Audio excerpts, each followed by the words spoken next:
Hi, my diamonds, my TikTokers, and my Teletubbies. You know what I've come to realize, and I've known this for a while now. You have a lot of women who find themselves where they feel that they have to tolerate so much abusive behavior just to maintain or keep the peace in their family or in order to keep their partner around.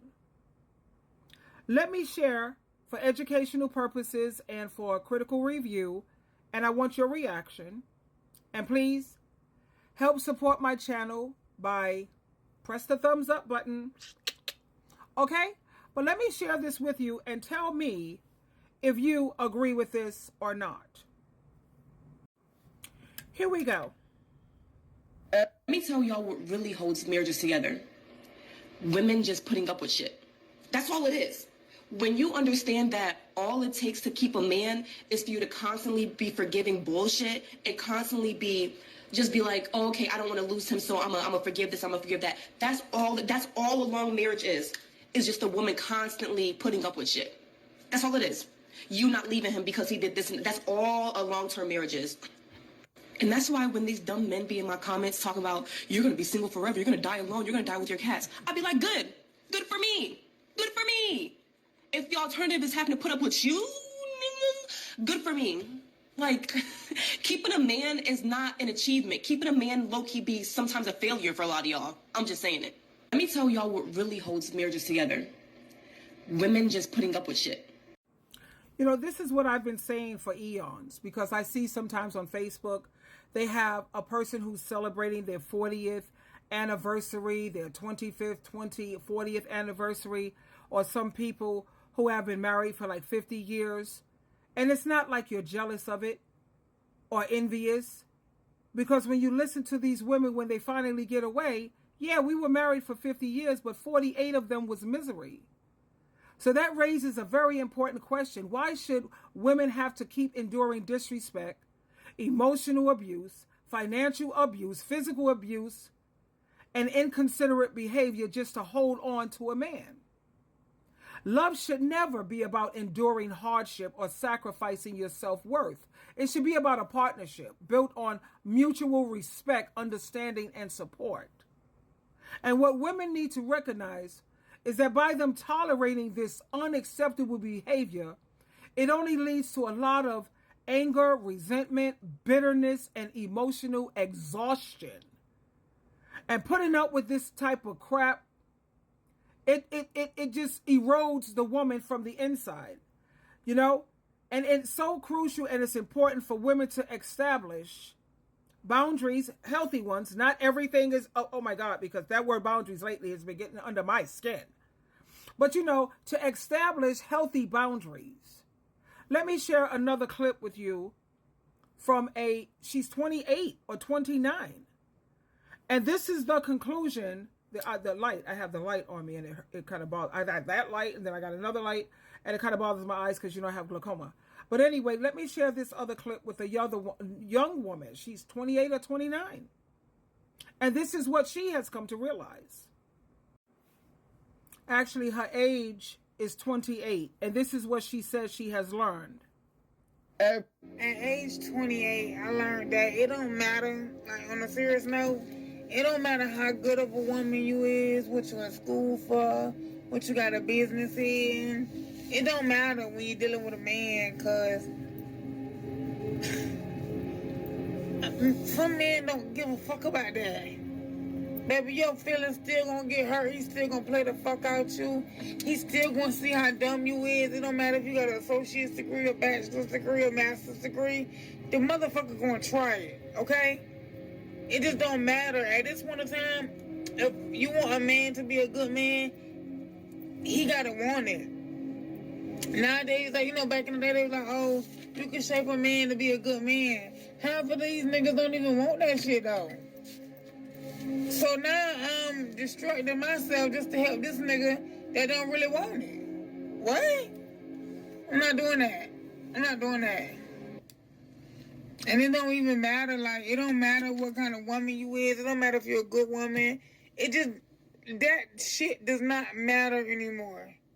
At age 28, I learned that it don't matter, like on a serious note, it don't matter how good of a woman you is. Yeah, you know, I would like for her to use the word "are" where she keeps using the word "is," but that's a little pet peeve of mine. But we live in a society sometimes that it makes a woman feel like if she doesn't stick it out, then that means that she's a failure if she leaves. You know, the Bible says, like when you take vows, you do for better or worse, till death do you part. That don't mean that you're supposed to let someone destroy you or kill you. That's not what it's about. You know, the real failure in life is when you decide to accept any form of abuse, whether it's physical, financial, emotional, or mental. It's not okay. Or even verbal, because you deserve better than that. You think about what is a healthy relationship. A healthy relationship is built on trust. It's built on respect. It's built on fidelity. It's built on support. Now, if those things are missing, then exactly what are you holding on to? Now, I understand that you have a lot of women who they are afraid of the unknown, or they worry about what other people will think. But what about your safety and your happiness? Shouldn't that always come first? And if we keep it real and use our critical thinking, real love, what you're going through, this abuse, that's not love. That isn't love. It's control, it's manipulation, and it's fear. And don't think that you're the only one who's alone on this, because you have so many people, so many women, so many support groups, so many women on Facebook. Let me give you a list. Where's the list of the names? Let me get this up here. On Facebook. Okay, I found it right here. It's on Facebook. It says Facebook support groups for married women who are miserable. Now, the reason why I take an interest in these groups is because, as you know, I am an advice coach, and I work on a donation basis, and this is where I get a lot of my clientele.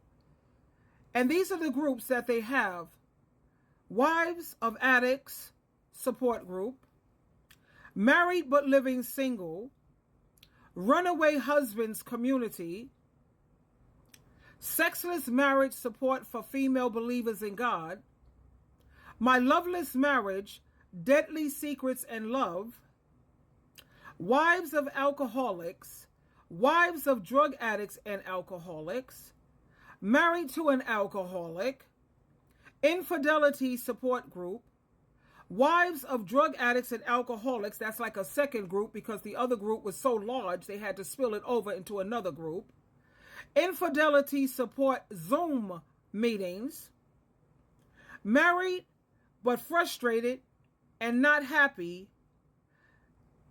Catching Cheaters Infidelity Support Group, that's just to name a few. This is a bit much. My eyes are hurting with these odd things. This is a bit much. So what I usually tell women, if you find yourself in a situation like these, take a moment to do some reflecting, sweetheart. Fall back, because you're worthy of love. Some people who are going to uplift you, not people who are going to tear you down. It's okay to prioritize yourself. It's okay to walk away from anything that's as toxic as what you just heard. But let's end with this again as a reminder. Let me tell y'all what really holds marriages together. Women just putting up with shit. That's all it is. When you understand that all it takes to keep a man is for you to constantly be forgiving bullshit and constantly be like, oh, okay, I don't want to lose him, so I'm gonna forgive this, I'm gonna forgive that. That's all a long marriage is just a woman constantly putting up with shit. That's all it is. You not leaving him because he did this, and that's all a long-term marriage is. And that's why when these dumb men be in my comments talking about, you're going to be single forever, you're going to die alone, you're going to die with your cats, I'd be like, good for me, good for me. If the alternative is having to put up with you, good for me. Like, keeping a man is not an achievement. Keeping a man low-key be sometimes a failure for a lot of y'all. I'm just saying it. Let me tell y'all. I hear you, girlfriend. I rest my case, honey. The proof is in the pudding. I was married 2.5. Everything they say is good. The only time things are running smoothly is when things are going 99% his way. Twinkle, twinkle, twinkle.